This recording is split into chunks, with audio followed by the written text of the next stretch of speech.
California Real Estate License NBA. Question 1. Broker Rachel receives an earnest money deposit of $1,000 from buyer Charlie for a property in San Jose. Under California law, how many business days does Rachel have to deposit this money into a trust account or neutral escrow? 1 business day, 2 business days, 3 business days, 5 business days. California real estate law requires a broker to deposit trust funds, like earnest money, into a trust account, neutral escrow, or hand them to the principal within 3 business days of receipt. Question 2. Rachel is a newly licensed real estate salesperson in California. To renew their license after the first 4-year term, how many hours of approved continuing education must Rachel complete? 15 hours, 30 hours, 45 hours, 50 hours. All real estate licensees in California must complete 45 hours of approved continuing education every 4 years to renew their license.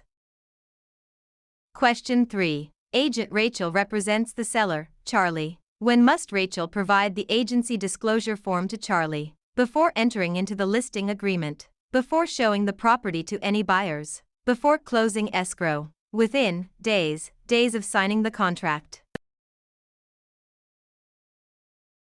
The listing agent must deliver the agency disclosure form to the seller before entering into the listing agreement. Question 4. Rachel purchases a home in San Jose for $306,000. Under California's Proposition 13, what is the maximum annual percentage increase in the assessed value of the property, assuming no change in ownership or new construction? 1%, 2%, 3%, percent. Proposition 13 limits the annual increase of the assessed value of real property to a maximum of 2% per year, unless there is a change in ownership or new construction.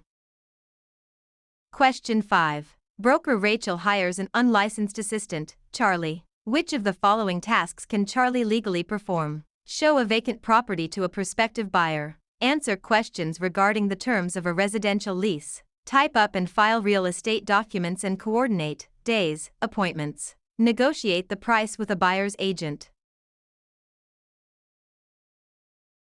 Unlicensed assistants can perform clerical duties, such as typing, filing, and scheduling appointments, but cannot perform acts that require a real estate license, like showing properties or negotiating. Question 6. Rachel wants to claim adverse possession of a vacant lot in San Jose owned by Charlie. In California, one of the requirements is that Rachel must occupy the land continuously and pay property taxes for a minimum of how many years? 3 years, 5 years, 7 years, 10 years. In California, adverse possession requires open, notorious, continuous, and hostile possession under a claim of right or color of title, plus payment of property taxes, for a period of 5 years.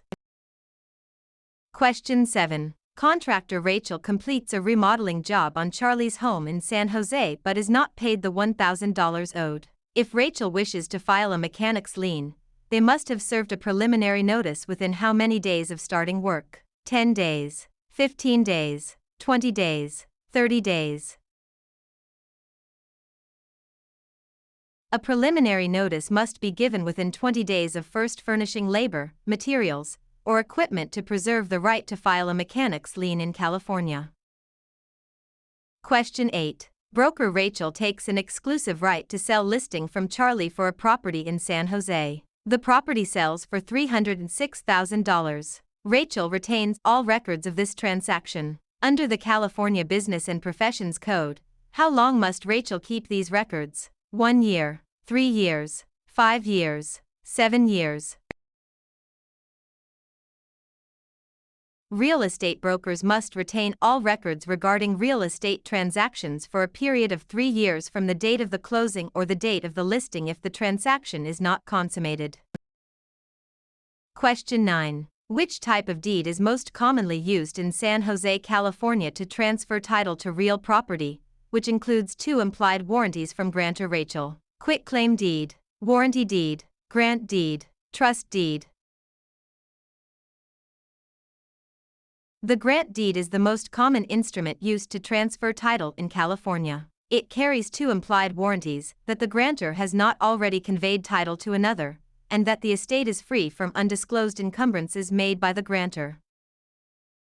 Question 10. Rachel applies for a loan of $306,000 and is provided a loan estimate. Under the TILA-RESPA Integrated Disclosure (TRID) rule, how many business days after receiving the application must the lender provide this estimate? 1 business day, 3 business days, 5 business days, 7 business days.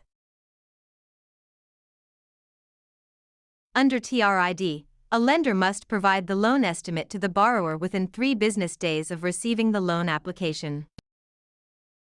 Question 11. Under the subdivided lands law in California, a public report is required when a property in San Jose is divided into how many parcels for the purpose of sale, lease, or financing. 2 or more, 3 or more, 4 or more, 5 or more. The subdivided lands law applies to the subdivision of land into 5 or more parcels for sale, lease, or financing. Question 12. Rachel is a broker who mixes their personal funds of $1,000 with their clients' trust funds. This illegal practice is known as conversion, commingling, steering, redlining. Commingling is the illegal act of mixing a broker's personal or business funds with the trust funds of a client. Conversion is actually spending the trust funds. Question 13. Agent Rachel focuses marketing efforts in San Jose by telling homeowners that a certain minority group is moving into the neighborhood to induce panic selling. This illegal practice is known as blockbusting, steering, redlining, flipping. Blockbusting, also known as panic selling, is the illegal practice of inducing homeowners to sell their properties by suggesting that people of a particular race, religion, or background are moving into the neighborhood. Question 14. If Rachel obtains an easement by prescription over Charlie's land in San Jose, Rachel must have used the property hostilely, openly, continuously, and notoriously for a period of at least 1 year, 3 years, 5 years, 10 years. In California, an easement by prescription requires 5 years of open, notorious, continuous, and hostile use under a claim of right. Question 15. Rachel and Charlie sign a written contract for the sale of a property for $306,000. In California, the statute of limitations to file a lawsuit for breach of a written contract is 1 year, 2 years, 4 years, 5 years. The statute of limitations for bringing a lawsuit on a written contract in California is 4 years. Question 16. When calculating the property tax on Rachel's home in San Jose, the county tax assessor uses the property's market value, assessed value, appraised value, replacement cost.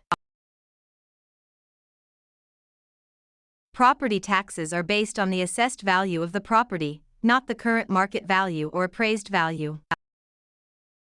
Question 17. To create a valid joint tenancy between Rachel and Charlie for a property in San Jose, which 4 unities are required? Time, title, interest, possession. Time, title, consent, payment. Agreement, consideration, title, possession. Interest, possession, funding, signature. The 4 unities required to create a joint tenancy are time, title, interest, and possession, often remembered by the acronym TTIP. Question 18. Broker Rachel holds an open listing on Charlie's property in San Jose. Rachel will only earn a $1,000 commission if they are the first to show the property, the procuring cause of the sale, the listing broker of record on the MLS, able to hold, days, open houses. In an open listing, the broker only earns a commission if they are the procuring cause of the sale, the one who brings the willing and able buyer. Question 19. Rachel executes a deed conveying property to Charlie. For the deed to be valid in California, it must contain all of the following except a granting clause, the signature of the grantor, N1, The signature of the grantee. N2. An adequate description of the property. A valid deed must be signed by the grantor, but the grantee is not required to sign it. Question 20. A lender offers Rachel a loan of $306,000 to purchase a commercial property in San Jose. The lender requires the property to be used as collateral while Rachel retains possession. This is known as subordination, hypothecation, alienation, amortization. Hypothecation is the practice of pledging property as security for a debt while retaining possession and use of the property.